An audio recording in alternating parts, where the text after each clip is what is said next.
mad, they high. Thinking the badge is better than having some heart. Okay, look now, look how they running. They beating white people down just to show us what's coming. Or to show us we nothing. Or to show us we only welcome when singing or balling. You shut up and dribble. Word. Rock. Love. Hey everybody, I'm Carrie Champion. Welcome to We the People. So today we are having a very candid conversation with athletes and artists who want to make sure that you use your voice to vote.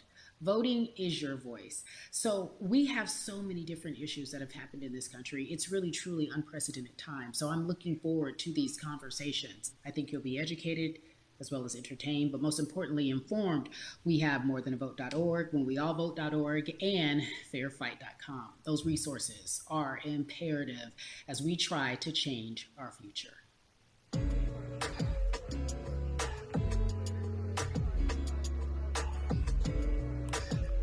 Yeah, la la.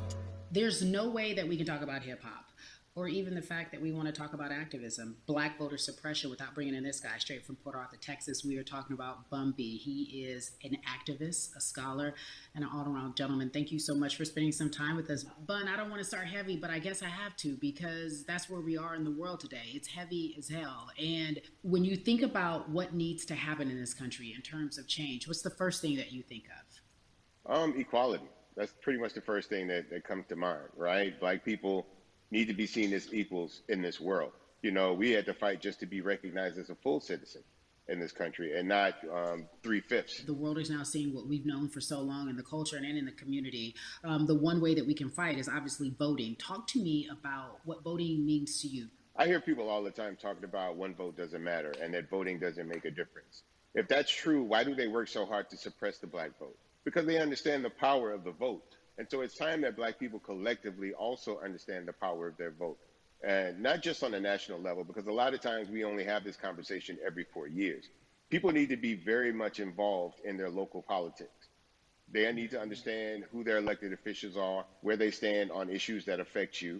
And you need to use your vote to either support the ones that care about you and your condition, or to elect people who do. A newer initiative that we're dealing with is educating felons, right? So in the state of Texas, if you're a felon, right, if you've been to jail or to prison, but you're no longer on probation or parole, you have the right to register to vote.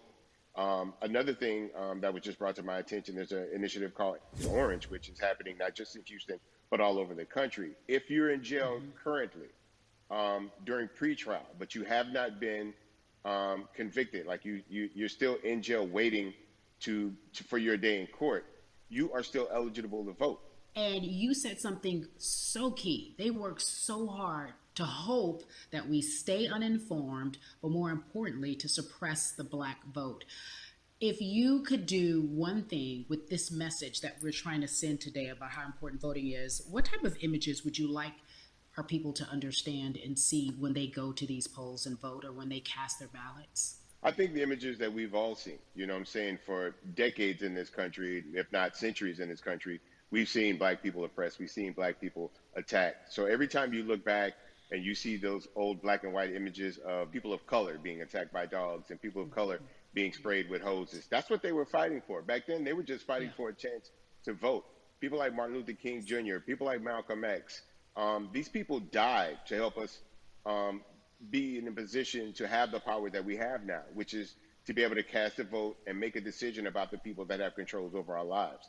So, I mean, if you in your own community need a reason to vote, look at a person like George Floyd. If the people in your city are not open to police reform, are not open to having a conversation about defunding the police, are not open to issues concerning economic equality, judicial equality, and racial equality, right? If they're scared to say Black Lives Matter, you have the power to put people in those positions who do believe that Black Lives Matter, who do believe in racial equality, economic equality, judicial equality, right? Who see us as human beings. And if the people in your community don't feel that way, vote them out. It's that simple. It's just vote them out. We don't have enough time to sit around and hope that people change their minds. Yeah, Bun B, you point out something so important. We have the power. And that is in our vote, and that is with our voice, and that's how we use our voice. I think of where we are right now. People say this is a particular moment, but it is a movement, not just a moment, it is a movement. Why, in your opinion, Was it George Floyd's death? Why was that the chosen brutality for people to say, oh my God, Black people are still oppressed in this country? And it is not fair.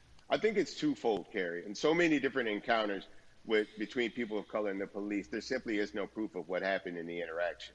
And so what happens is in a court of law, it tends to lean towards the policeman's point of view, right? In this case, we saw very clearly what happened.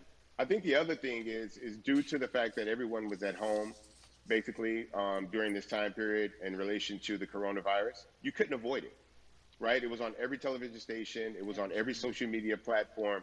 Everywhere you turn, you were constantly hit upside the head with this message. You see in the interaction that this man did nothing to deserve what happened. That's right. I think so well said, because if you think about it, in the grand scheme of things, it wasn't worth it, and he didn't have to lose his life. I think that you touched on something that a lot of people talk about, and that is now defunding the police. That has been such a huge conversation, but there's so many misconceptions around defunding and dismantling.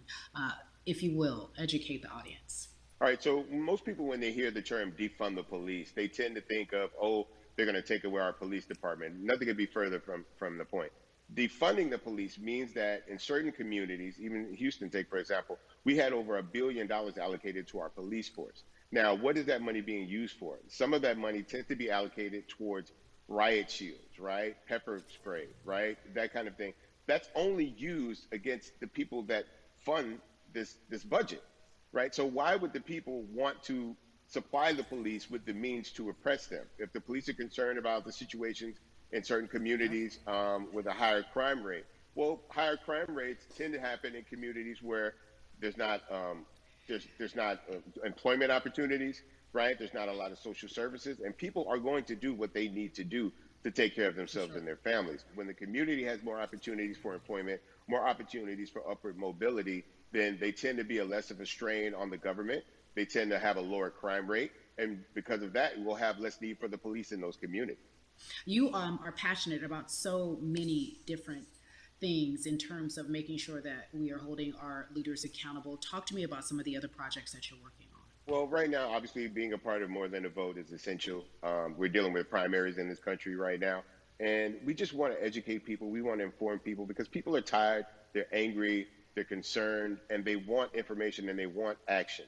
And so we want to make sure that we give them the right information and lead them in the right direction. And we thank the people that do not look like us for standing with us right now, because it's very important that people who aren't Black be involved. Because if Black people could have gotten rid of racism, we would have done it hundreds of years ago. And so I'm trying to use my voice and my platform just to let people know that if they feel like I do, there's a number of places they can go to enact change in their community. People need to know about how their city council runs. They need to know that they have the ability to speak when city council meets, to let them know that that's not the way that they feel their city needs to be run. Those are not the places that they feel the money of their community needs to be allocated. And Bubby, even a step further, they can run for office in their local community. They can run for positions. Like, people act like they leave it up to somebody else. If you're upset, it's not hard to get on the school board. It's not hard to be a part of the city council. It really isn't. And depending on how small your town is, you could be a mayor. The power is with the people. And we need to just know that that's happening. Absolutely. And it's always been with the people. You know, if you look at Trayvon Martin's mother, Sabrina Fulton, right? She felt that there was a system of racism and a system of oppression that led to her son's death. And so what did she do? She ran for city council, and she was elected to city council. Our own former president, 44, Barack Obama, right, started in the community as an activist, ran for an elected position, became senator, ran for another elected position, and became president of the United States. So don't think that you can't make a difference. You know what I'm saying? You don't need a lot of money. You don't need a lot of power. Your voice is enough to make a difference. Amen. I feel like I need to go out and run for something. You gave me a rousing speech there, sir. I'd be remiss if I didn't ask you this. When I talk to my brothers, I have to ask you, as a Black man, how are you doing? Are you okay? I'm good. I have a very strong relationship with God, so prayer definitely works for me. I have children and grandchildren who are watching me, who are encouraged by what I do, and they're proud of me right now, you know, and that's really what matters, you know. The change starts at home, you know, so as long as you have a support system that believes in what you're doing and supports you in what you're doing, you have everything you need to go out there and fight the good fight. And for those that don't, there's a community of people here to help you. So you can go to places like morethanavote.org. There are many different places that will encourage you, inform you, and they will put you with groups of people that feel like you, that are ready to take action. So no one has to go about this alone if they want to do it. Yeah, we're stronger together. People have been saying it, but that has much more meaning now that we are in our movement, not just this moment. Bun B, it has been an education, always a pleasure. Thank you so much. I appreciate you. Keep fighting the good fight. Keep up the good fight.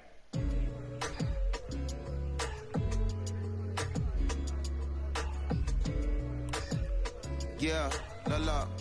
So our next guest, I have to admit, I'm a fan, but there are so many different people that we could talk to, and I thought it was so imperative that we speak with her. You know her as Molly on the huge, successful show Insecure, HBO's Insecure. She also has a comedy special highlighting her Nigerian roots, and she's an amazing podcaster. Let's welcome in Yvonne Orji, everyone. You have such a beautiful way of making things funny, giving us our medicine with some candy, right?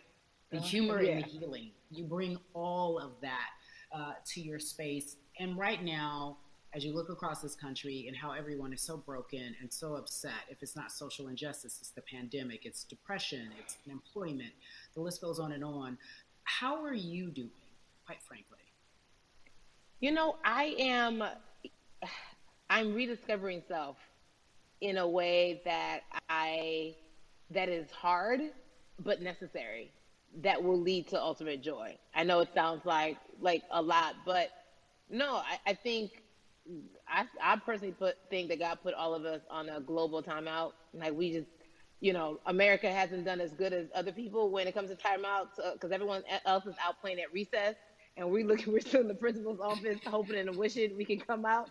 But I think that if we settle into the timeout and really learn the lesson that we're supposed to learn from this season, I think we'll emerge better. We'll learn how to play well with others in more ways than one.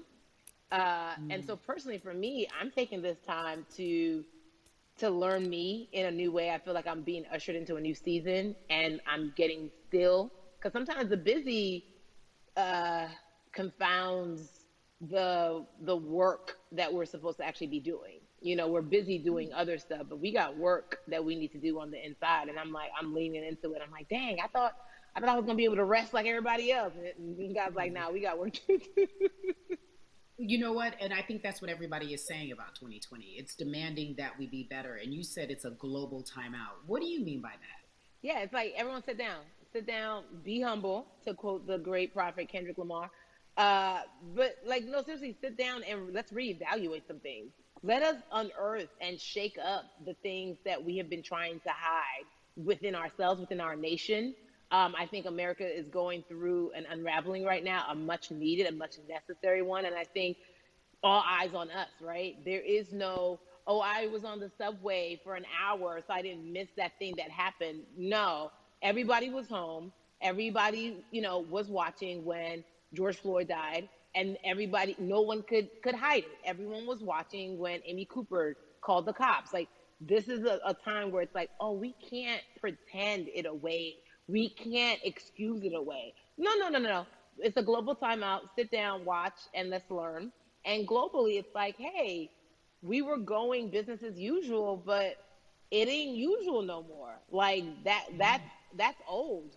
Anytime change occurs, it's very uncomfortable. And so right now we're sitting with we're getting comfortable with the uncomfortable.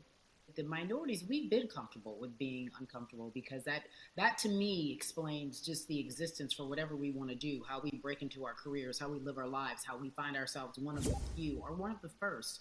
And that's a lonely road. When you look at, and when you talk about this global timeout, everybody had to pay attention to Amy Cooper. Everyone had to pay attention to George Floyd. How is that helping us as a people, as a country, during our global timeout? I think, well, one, we're not minorities, Carrie. You already know it. It's like these labels that they put on us. It's like the same way of saying, like, black on black violence. Also, there's no white on white violence. It's branding. Yeah, right. It's all branding. Yeah, you're right. It's like white people kill white people every single day. So no, there is no black on black violence. And if you say black on black violence, well, then let's brand white on white violence. Like, I watch Investigation Discovery. Ain't too many of us been featured. So, I just even like, but to answer your question, what does that do? I think what everyone expected is what has happened in the past when the world was still open, right? In that, okay, you had everyone, from Trayvon Martin to Castillo to Sandra Bland, you had all of these lives lost, and black people made some noise. We rioted, we got out in the streets, we started the Black Lives Matter movement, all of those things. And then white people kind of just like, oh, let's give them something. And then it's just like, is it over? It's like Oscar so black. Okay, good. We gave some Oscars. Are we good now? Like, are we even? And it's just like, oh, no, no, no, no, no. This is not about like a band-aid. It's like, yo, we might have to amputate the leg a little bit, but it's all right because by amputating the leg, we're gonna save the body. And so I think that's what's happening now. Like, America is realizing, like, oh, black people aren't just making a little bit of noise. Like, the protests are still out. The conversations are still being had. The change is still being demanded. And I think they're seeing, oh, this is not going no way. And no, it's not, because we need systematic change. What a beautiful way to explore what is happening and describe our country. We might have to amputate the leg, but that's to save the body. That's what's happening right now. That's beautiful, Yvonne. And to that end, I have to ask you this, because the way that we do that, we use our voice. And our voice right now in this world, in this country, is our vote. And everyone talks about voting and how important it is, but I feel like more than ever we understand that it's not just about voting every 4 years for the man in office. It's about your local elections. It's about the mayor. It is about the district attorney, the people who have the power to bring charges against police if police brutality is an issue in your community. If you care about your school district, you can run for the school board. I ask this of you, right? Your parents are from Nigeria. You are Nigerian. You talk about that very lovingly. What does voting mean for you? I think voting is power. I remember, I became a naturalized citizen back in the 90s, when, because I was still a minor, my mom naturalized, and so we were able to do it under her. And just even that power of, like, we are American citizens, and all the access that we have by being citizens, one of those accesses and those access to power being voting, it's a big deal. It's a big deal because not only do we have the opportunity to be in this country, but now we can be of the country. We can be of the systems. We can be of the rules. We can be of what it actually affords. But I think, going back to your earlier comment about just the setup of systems, I think we are done a disservice, either it's schools or whatever it is. And I'm not putting teachers on blast. I think teachers do a phenomenal job, but for some reason, we do not, and give them all the raises. I know too many parents who are like, this child of mine, I do love them, but hey, where can I drop them off? And I do think that there is a disservice done because, again, when we talk about them, to your point, we talk about every 4 years. It's important to vote for the presidency. We don't realize, like, oh, snap, we actually can vote about, like, how much our libraries get. It's like small things like that, but they make a big difference. When you think of voter suppression in this country, what does it look like for you? It's the systems. When we talk about voter suppression, we also talk about systematic racism, right? It's all the systems that set up. And we've normalized, okay, maybe your job will give you a half day, or maybe, you'll be able to get this luxury. It shouldn't be a luxury. It should be built into the system. It should be built into the fabric of how we vote. But maybe you'll be able to get this luxury in order to enable you to go vote. Think about everything disenfranchised, marginalized Black person has to endure in a day. So in a day, you need to get to work. If something happens to your car, if something happens to your child care, if something happens to, there's so many factors along the way that can send you into a tailspin as an American. And then you add on as a person of color. If you're just trying to get to vote and you already have to go through all of these hurdles and hoops in your everyday life, imagine the one day when your voice really is supposed to matter the most in this country. But then you also see all the times that you tried to have your voice matter, and then it's been shut down, repressed, told it doesn't matter. And then you're kind of like, what's the point?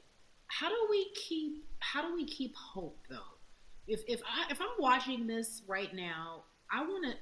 How do we as a people stay hopeful? How do we believe in the promise that these quote unquote forefathers have given us? Because have you met black people? By default, like hope is infused in our DNA. Like you know what I'm saying? Like by the like if we haven't been broken now through be it through You're right. slavery, through Give capitalism, it to me. through Give it to me. colonization, through Yeah, segregation, you're right. through I mean, listen, the history of black people in this country is at one point we were 3/5 the people. Mm-hmm. That's it. At one, That was a written law. And look at us now. We are whole. We are black girl magic. We are black boy joy. We are, you know what I'm saying? mm-hmm. What I think about in terms of giving us hope, right? We're making a lot of people nervous right now, Carrie. We're making a lot of people Ben, nervous right now because they're like, dang, we put all these obstacles in their way, and these jokers are resilient. But that should give us hope. That should give us hope that like we can't stop, won't stop. I mean, I went to the school of Diddy. You know what I'm saying? Hashtag, Harlem shaking it right now. Can't stop, won't stop. And I think that's our motto. We can't stop voting and we won't stop voting. We can't stop marching and we won't stop marching. We can't stop thriving and we won't stop thriving. to that end, because you led me directly there, I've been asking everyone who's appeared on this platform, what does activism look like? And I feel like back in the day, we had an idea. Yes, it is marching. Yes, Yeah. it is protesting. Yes, it is speaking out against things that we feel are not right or unjust. But talk to me about what activism looks like for Yvonne Orji. Listen, activism, I think the beauty of activism is that it has many faces, right? You're going to have the people on the front lines. Like, you know what? Martin Luther King marched, but there were a lot of women who were in the homes like, hey, BT Dubs, when they come back, this is how we support all the people who are marching on the front lines. And we're going to be here doing what we know to do best here. And you know what? Somebody needs to bail them out of jail so now we need to be in the community, getting money or whatever it is. So it's like everybody has a position to play. And so play your position like a shortstop, bruh. So whoever you are and whatever you do, play your position. So activism could look like, you know what? I'm not the one that's built to be on the front line, but you know what? My pockets go deep, so I'm gonna support the people on the front line. I'm a comedian. Black joy is a form of activism. There's always a call for entertainers or celebrities that have the platform to do something. Why aren't you speaking out? I'm not a believer in thinking that it's mandatory. Like you said, everyone can be an activist and be activated in different ways. But talk to me about the connection. Talk to me about the marginalization in your world and how you feel like it even inspires you to say more and use your platform to do more. Beneath the surface of what we do, like Niecy Nash says, it's the who, right? The who is the person who's going to be like, hey, let me call this out. Either blind racism in terms overt racism in terms of ways that we can be better, in terms of ways that we can actually be more uplifting to the community that you may not even realize that you're serving. Before I let you go, talk to me about the urgency, in your opinion, for people to vote, our people to get out and vote this coming election. Yeah, I mean, guys, guys, guys, if you think you're tired now, I'm telling you right now, we cannot take this sitting down. We can't take this jokingly. I understand that it may be hard to figure out who to vote for, but at the end of the day, we got to vote for our families. We got to vote for our legacies. We got to vote for continued progress. We have to vote for upward mobility. We have to vote for equality in a way that is long lasting. And if we succeeded before, we can do it again. You talk about the whole. This is the time. This is not the time to give up. This is not the time to pretend a way that we haven't made progress. We have. There's still much more to be done. And you know what? We might have to get to a point where we pass the baton to our children and our children's children, but we still have work to do now for that generation. Yvonne Orji, you are everything. You are Molly, but you are not Molly. But I love you so much as Molly on HBO's Insecure. You are an amazing podcaster, Jesus and Joloff. Shout out to Lovey. And then we also have movies. Like you, The World, you're a model, a cover model. Also, wait, don't let me forget your hugely successful stand-up comedy special on HBO. Girl, you're doing it all. And I am so grateful. You're truly the dream, not just the American dream. You're the black girl, brown girl, do it all dream, the immigrant dream, everything. You're a beautiful, beautiful soul. I really, really mean that from the bottom of my heart. Yvonne Orji, ladies and gentlemen, nothing but the best and excellence personified. Thank you so much, my friend. I love you so much, Mama. Mwah.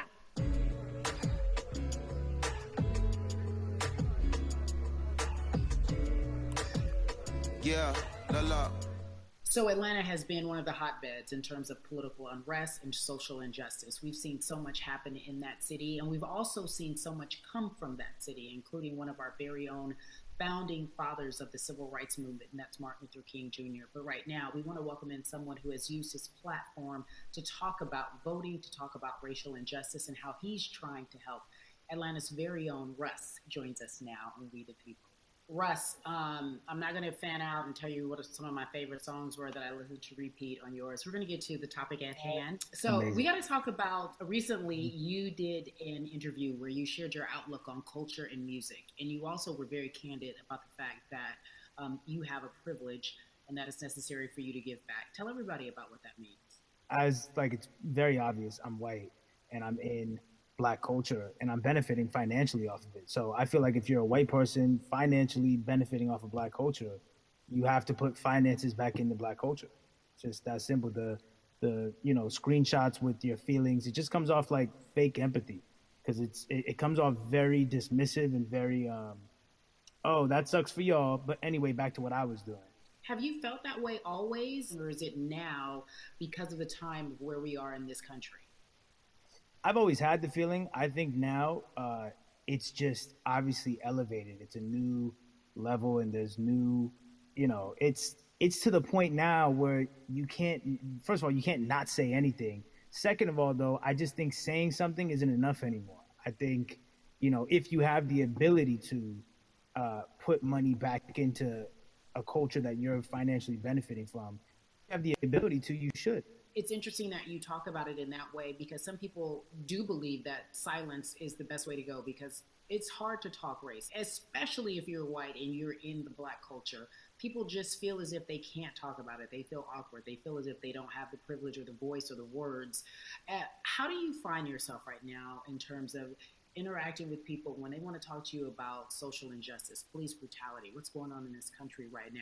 Well, first of all, picking and choosing whether you want to be silent or not about race, that's a privilege in and of itself. But no, I mean, I try to just do my best to listen to the Black people around me and the educated Black people I have in my life. So I do my best to not act like I have all the answers for everything, especially in a culture that I'm not from. But that's why when we decided to raise the money for Black Lives Matter organizations, when we raised $500,000, we got on the phone with some of the women who started Black Lives Matter. I got on the phone with Tamika Mallory. I was on the phone with Karen Civil and talking with my friends to make sure the money went to the correct places, and people who really need it. It's just about listening. That's all. It's about listening. Let's talk about that for a moment because the way I think of activism, for me, it looks very differently. It's not necessarily just protesting on the front lines. I think that's great. But what about being an activist in the way in which you have decided to be one? What inspired you? What did it look like? You said you raised money for Black Lives Matter. What did you do? Mm-hmm. Walk us through everything that you did and how you find yourself in this moment right now. So for me, it was 3 years ago. I had a string of festivals. And I decided that I was going to wear T-shirts with a message on them because I figured what better time to use a platform than in front of, a bunch of people. So one of the T-shirts I wore was, if you want to change the system, speak up, white silence is pro-racism, the whole thing. And it didn't really it kind of got swept under the rug back then. But, when all this stuff started happening again, and it's been happening, the police brutality against innocent black people. I was like, man, I'm not the biggest artist in the world, and I certainly don't have the most white fans in the world, but I got a good amount of people that I can definitely mobilize and turn into some money. And I know they're down for the cause because it's merch, it's a good thing. And I've always been outspoken anyway, you know? And so how am I going to be in black culture and not be outspoken about racism? And then I got to ask you this, because you grew up in Atlanta, so that gives you a heads up, depending for so many people, because you're in the crux of that beautiful black city where there are so many wonderful black leaders, home of so much great music and things that speak to our culture right now. And we are really, really getting our word out, especially with this platform today, and saying that we must use our voice to vote. Talk to me about what the importance of voting for you in this upcoming election. Yeah, so I, you know, full transparency, I had never voted before, ever.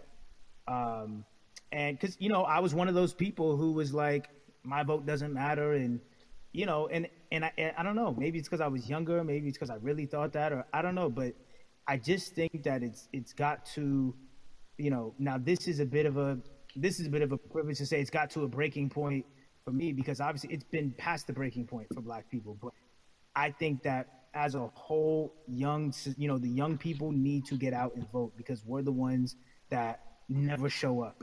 You know what I mean? We never show up to vote, but, you know, we're the future. So it's like, look, we got to go out there and vote. And then whatever happens, but at least we did our part.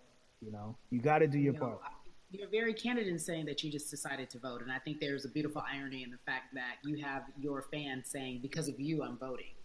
Right. And there's something beautiful about that. But I want to know why now for you. Why in this moment is it important for you to vote? And what hit your spirit to say, yes, this is the time to do it? Honestly, because I think that George Floyd really woke up a lot of people who, including myself, who I was vocal and outspoken about racism. I put it in my lyrics. I put it on T-shirts. I would talk about it in interviews. Like, you know, I was vocal about it. But that video in that moment, I think me, along with a lot of other people, just kind of was like, all right, like, words are simply not enough anymore. We got to do something, whether it's raising money, whether it's voting, or all the above. Like, we got to do something, you know. And I'm ashamed that it took that for me to be like, I need to raise money and I need to vote. You know, it's a shame. And I don't know, I guess it snapped a bunch of people out of it, you know. And even if you were vocal and whatnot, it's time to actually put your money where your mouth is. It's time to go vote. You know, it's time to just stop talking about it and be about it, you know. And it's been time for that, but like I said, you know, I'm ashamed that it took me this long to actually really, really be about it, but I'm here now. So Russ, we all know that this is going to be your first time voting. Tell me what that experience is going to be like for you in terms of what you're excited about. I think, you know what it's going to do for me? It's going to let me know that I'm contributing to something bigger than myself, and I'm actually putting my money where my mouth is, and I'm being about it. Because, you know, for so long, and I know I'm not alone with this, but, you know, standing on the outside and just screaming about this and that and this should change, and it's like, all right, but did you vote? You know? And so you know, I know it's going to feel good to know that I played a small role, you know. And that's the problem. I think the mentality of like, my vote doesn't matter needs to be changed to, my vote, albeit small, does matter. It's a role I'm playing, and if I play my part and you play your part and he and she plays their part, then we make a difference. But you know, it'll feel, I have a feeling it's gonna feel very, very bigger than me. I mean, I think when you realize that giving actually feels better than receiving, that's when you start wanting to do your part and contribute. So voting is an easy way to give, you know? Yeah. To whom much is given, much is required, and you have been given a huge platform, and we are so grateful for you, Russ. Philanthropist, artist, community activist, first-time voter. We appreciate you for doing this, okay? Thank you. I appreciate y'all.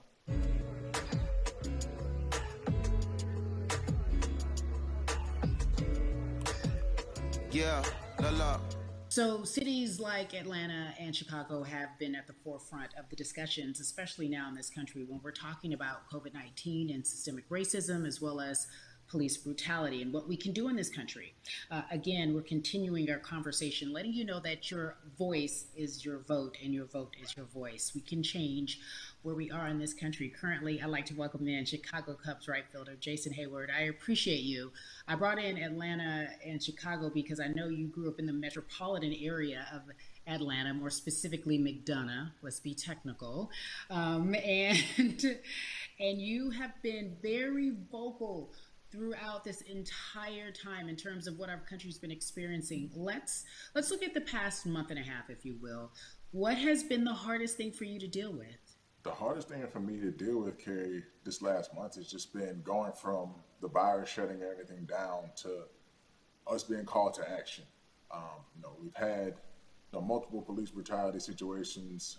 We've had people protesting, wanting to get the message out. But I really realized that I need to be a part of the positive message and make sure that doesn't get lost in all the chaos going on, for people to actually hear from a reasonable, respectable person who cares about everyone involved. A reasonable, respectable person who cares about everyone involved, which leads us to More Than a Vote. It is a beautiful collective of Black athletes and artists. You are a part of that. Talk to me about why that's important for you right now, and this be a part of that collective. To me personally, it's important to be a part of that because I've somewhat used baseball and my craft as an excuse to not get more involved in voting. But I can't any longer use baseball and work as an excuse not to get educated, and not also to show people, like, at any moment in time, any walk of life, we can make a difference. So tell me in your words, what does activism look like for you? In my words, it looks like LeBron James, the biggest athlete right now on the planet, speaking up and breaking the ice for everyone. And I think for the first time, people see and hear from us. So now we have white teammates, we have other people speaking up and realizing, okay, like, this is how we go about doing this. And to me right now, social media, athletes speaking up, entertainers speaking up, like we're trying to do with More Than a Vote. You said something I thought was so key, because covering sports for so long, I know that it's tough for Black players specifically in Major League Baseball to talk about how they feel. Adam Jones did it in a very eloquent way early on, but there are very few that are vocal. You said you all were afraid. Why use that word, and why were you afraid? You was afraid because in 2019, there were 68 of us total, and there are 38 teams. There's 25-man roster on each team. There's a 40-man roster, which is on each team as well. And there aren't many of us. So we're outnumbered in that sense, but not always in a negative way when it comes to our teammates and our clubhouses. But to get to this point, you have to move a certain way. You got to be careful what you say. You can't ruffle feathers. You can't come off in any way. Much like other Black entertainers, much like yourself, probably having to live through life every day. But to get to the highest level, you got to button up. You got to be seen and not heard. So baseball is, like I said, it was time for us to try and speak up and make a difference and show it's okay to do so, because we can't be quiet any longer. That is a button up, be quiet, be seen but not heard. That is an expression that a lot of Black folks can relate to in whatever aspect of professionalism that they experience, especially if they don't work for themselves. They just feel that. That is also a socialization that we have as Black folks, especially, like you said, if you want to get to the higher level. And for so long, I felt it bubbling right underneath the surface that so many of us who were in whatever positions we were, who had platforms, were tired of pretending and looking the other way and spending so much time making others comfortable while we were uncomfortable. Do you feel that this is the type of movement that is sustainable, or is it just for a time?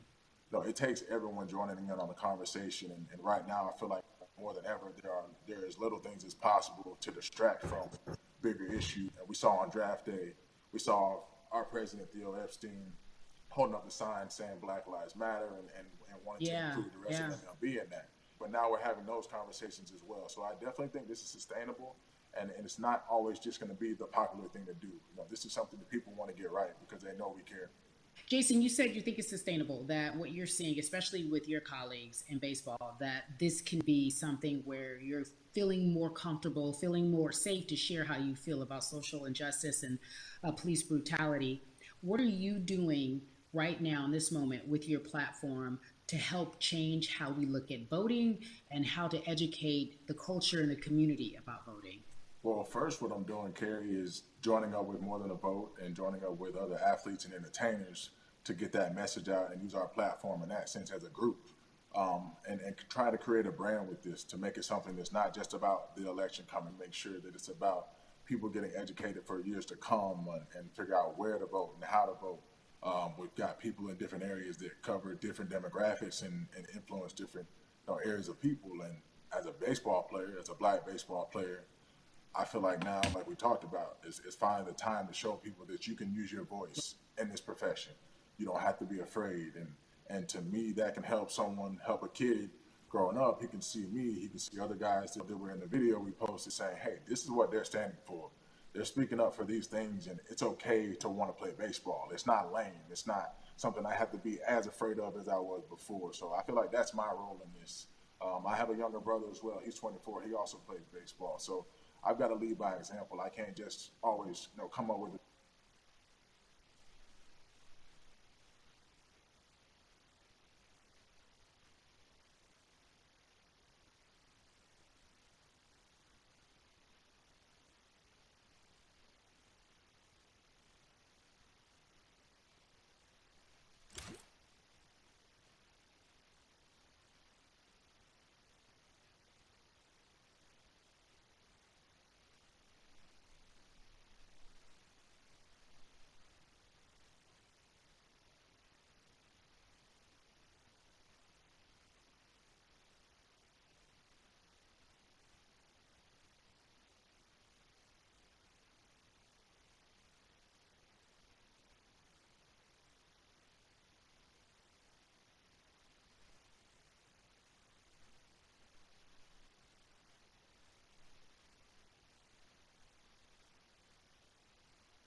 I need to cut it short for today, guys. I hope you leave a like, leave a comment, subscribe to your channel, leave post notifications on, and you